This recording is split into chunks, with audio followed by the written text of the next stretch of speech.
అందరికీ నమస్కారం. డెలివరీ తర్వాత కుట్లు గురించి అబ్బో ఎన్నో టెన్షన్లు, రకరకాల అపోహలుంటాయి కదా. కాని నిజం చెప్పాలంటే దాని కేరంత కష్టమేమీ కాదు. ఈరోజు మనం సైన్స్ ప్రకారం సింపుల్గా, ఈజీగా ఆ కుట్లని ఎలా చూసుకోవాలో తెలుసుకుందాం. దీనికి పెద్ద పెద్ద కెమికల్స్, కఠినమైన రూల్స్ ఏమీ అక్కర్లేదు. జస్ట్ సింపుల్ సైన్స్ తెలిస్తే చాలు. చూడండి, డాక్టర్ ప్రశాంత్ గారు ఏమంటున్నారో ఈ ఒక్క మాట చాలు మనలో ఉన్న అనవసరమైన భయాలన్నీ పోవటానికి. సంక్లిష్టమైన చిట్కాలని పక్కన పెట్టి ఈ ప్రాసెస్ ఎంత సింపుల్గా ఉంటుందో అర్థం చేసుకోటానికి ఇది మనకు చాలా ధైర్యాన్నిస్తుంది. సరే అయితే అసలు కుట్లు ఎలా మానుతాయో అర్థం చేసుకోవడమే ఫస్ట్ స్టెప్. దీనికోసం మనం మన బాడీకున్న ఆ అద్భుతమైన హీలింగ్ పవర్ ఏంటో తెలుసుకోవాలి. ఇదే మన కేర్కి ఫౌండేషన్ అన్నమాట. ఈ జీవస్పాంజ్ ఎనాలజీని గుర్తుపెట్టుకోండి. ఇది చాలా ఇంపార్టెంట్. అంటే కుట్లు వేసిన ప్రదేశం ఒక స్పాంజ్ లాంటిది అన్నమాట. ఆలోచించండి, ఒక స్పాంజ్ని ఎప్పుడూ తడిగా, మురికిగా, గాలి తగలకుండా ఒక మూలన పడేశామనుకోండి, ఏమవుతుంది? కుళ్ళిపోతుంది కదా. మన బాడీలో ఆ ప్రదేశం కూడా అంతే. సో మన టార్గెట్ ఏంటంటే ఆ స్పాంజ్ని, అంటే ఆ గాయాన్ని ఎప్పుడూ క్లీన్గా, పొడిగా ఉంచాలి. దానికి మంచి ఆక్సిజన్, బ్లడ్ సప్లై అందేలా చూడాలి. అంతే, మిగతా పని మన బాడీనే చూసుకుంటుంది. ఓకే, ఆ స్పాంజ్ ఎనాలజీ మైండ్లో ఉంది కదా. ఇప్పుడు దాన్ని బేస్ చేసుకుని మనం ఫాలో అవ్వాల్సిన 5 సింపుల్ రూల్స్ గురించి మాట్లాడుకుందాం. వీటిని గోల్డెన్ రూల్స్ అని కూడా అనొచ్చు. ఇవి రికవరీకి బ్యాక్బోన్ లాంటివి. అవును, జస్ట్ 5 ఈ 5 రూల్స్ కరెక్ట్గా పాటిస్తే చాలు, రికవరీ చాలా ఫాస్ట్గా, సేఫ్గా ఉంటుంది.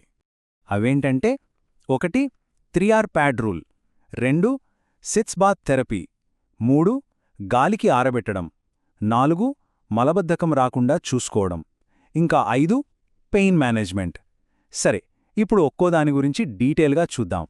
మొదటిది, ఇది చాలా చాలా ఇంపార్టెంట్, ప్యాడ్ రూల్. ప్యాడ్ నిండిందా లేదా అనేది పక్కన పెట్టండి. ప్రతి 3 మహా అయితే 4 గంటలకి ఒకసారి ఖచ్చితంగా మార్చేయాలి. ఎందుకంటే తడిగా ఉన్న ప్యాడ్ అంటే బ్యాక్టీరియాకి స్వర్గం లాంటిదన్నమాట. అక్కడే అవి పెరిగి ఇన్ఫెక్షన్ వచ్చే ఛాన్స్ ఉంటుంది. ఇక క్లీన్ చేసుకునే పద్ధతి, ఇది కూడా చాలా ముఖ్యం.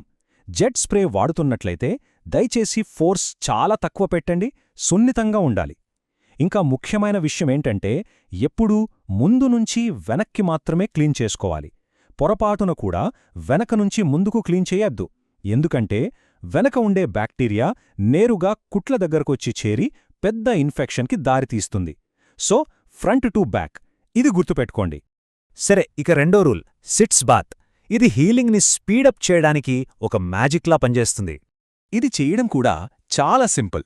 ఒక వెడల్పాటి బేసిన్ లేదా సిట్స్ బాత్ టబ్లో గోరువెచ్చని నీళ్లు పోసి అందులో ఒక 10-15 నిమిషాలు కూర్చోవాలి. అంతే. ఆ వేడికి అక్కడ బ్లడ్ సర్క్యులేషన్ పెరుగుతుంది. అంటే ఆక్సిజన్, న్యూట్రియంట్స్ ఉన్న రక్తం ఆ గాయం దగ్గరికి బాగా చేలుతుందన్నమాట. చెప్పాలంటే ఈ బ్లడ్ ఫ్లో ఒక న్యాచురల్ హీలింగ్ గ్లూ లాంటిది. అది గాయాన్ని త్వరగా మాన్పుతుంది. రోజుకి 2-3 సార్లు చేస్తే చాలా మంచిది. ఇక మూడో రూల్, ఎయిర్ డ్రైయింగ్. గుర్తుంచుకోండి, కుట్లు త్వరగా మానాలంటే తేమ అనేది పెద్ద శత్రువు. సో వాష్ చేసుకున్న ప్రతిసారి లేదా సిట్స్ బాత్ తర్వాత ఆ ప్రాంతాన్ని బాగా ఆరబెట్టాలి. ఒక క్లీన్ టవల్తో గట్టిగా రుద్దుకుండా జస్ట్ అలా సున్నితంగా అద్దండి. ఆ తర్వాత వీలైతే ఒక 10 నిమిషాలు ఫ్యాన్ కింద లోదుస్తులు లేకుండా గాలికి ఆరనిస్తే సూపర్. ఇప్పుడు 4వ రూల్, ఇది చాలా అంటే చాలా క్రిటికల్, మలబద్ధకం రాకుండా చూసుకోవటం. ఎందుకంటే మోషన్ కోసం గట్టిగా ప్రెజర్ పెడితే ఆ ఒత్తిడికి కుట్లు తెగిపోయే ప్రమాదముంటుంది. మరి దీనికేం చెయ్యాలి? సింపుల్. రోజుకి కనీసం 3 లీటర్ల నీళ్లు తాగండి. ఆకుకూరలు, రాగిజావా, బొప్పాయిలాంటి ఫైబరున్న ఫుడ్ బాగా తినండి. ఇంకో చిన్న చిట్కా, వెస్టర్న్ టాయిలెట్ మీద కూర్చున్నప్పుడు కాళ్ల కింద ఒక చిన్న స్టూల్ పెట్టుకోండి. దీనివల్ల పొట్టమీద ప్రెజర్ పడకుండా చాలా ఈజీగా అవుతుంది. ఫైనల్గా 5వ రూల్, నొప్పిని మేనేజ్ చేసుకోవడం, నెమ్మదిగా కదలడం. చూడండి, నొప్పిని భరించాల్సిన పనేలేదు. డాక్టర్ ఇచ్చిన పెయిన్ కిల్లర్స్ టైంకి వేసుకోండి. నొప్పి కంట్రోల్లో ఉంటేనే కదా కాస్త అటూ ఇటూ కదలగలిగేది. అలా ఇంట్లో మెల్లగా నడవడం వల్ల కూడా బాడీ మొత్తం బ్లడ్ సర్క్యులేషన్ ఇంప్రూవ్ అయ్యి హీలింగ్ ఫాస్ట్ అవుతుంది. సరే, ఈ 5 రూల్స్ క్లియర్ కదా. ఇప్పుడు కొన్ని డేంజరస్ అపోహల గురించి మాట్లాడుకుందాం. మన చుట్టూ చాలామంది చెప్తుంటారు, కాని వాటి వెనకున్న నిజమేంటో చూద్దాం. అందులో మొదటిది, డెటాల్, పసుపు లేదా నెయ్యి రాయమని చెప్పడం. ప్లీజ్ ఇది అస్సలు చెయ్యొద్దు. డెటాల్ లాంటివి గాయాన్ని మాన్పడానికి వస్తున్న కొత్త సున్నితమైన కణాల్ని చంపేస్తాయి. ఇక పసుపు, నెయ్యి లాంటివి తేమని పట్టి ఉంచి బ్యాక్టీరియా పెరగడానికి హెల్ప్ చేస్తాయి. సో వీటన్నిటికన్నా సింపుల్ గోరువెచ్చని నీళ్లే బెస్ట్ అండ్ సేఫెస్ట్. ఇక రెండో అపోహ, ఇది చాలా ప్రమాదకరమైనది. కుట్లు పొడిగా ఉండాలని నీళ్లు తక్కువ తాగమని చెప్తారు. ఇది ఎంతమాత్రం నిజం కాదు. నీళ్లు తక్కువ తాగితే ఏమవుతుంది? డీహైడ్రేషన్ వచ్చి మలబద్ధకం వస్తుంది. ఇందాక మనం చెప్పుకున్నట్టే మలబద్ధకం వల్లే కుట్లు ఊడిపోయే ప్రమాదం ఎక్కువ. కాబట్టి అస్సలు భయపడకుండా రోజుకి 3 లీటర్ల నీళ్లు తాగండి. ఇంకో కామన్ అపోహ, పప్పు లేదా కారం తింటే కుట్లలో చీము పడుతుంది అనడం. అబ్బా, అస్సలు సంబంధమే లేదు. చీము అనేది ఇన్ఫెక్షన్ వల్ల వస్తుంది, మనం తినే తిండి వల్ల కాదు. నిజానికి గాయం మానాలంటే ప్రోటీన్ చాలా అవసరం. ఆ ప్రోటీన్ మనకు పప్పు, గుడ్లు లాంటి వాటి నుంచే వస్తుంది. సో బాడీ రిపేర్ అవ్వాలంటే మంచి ప్రోటీన్ ఫుడ్ తప్పనిసరిగా తినాలి.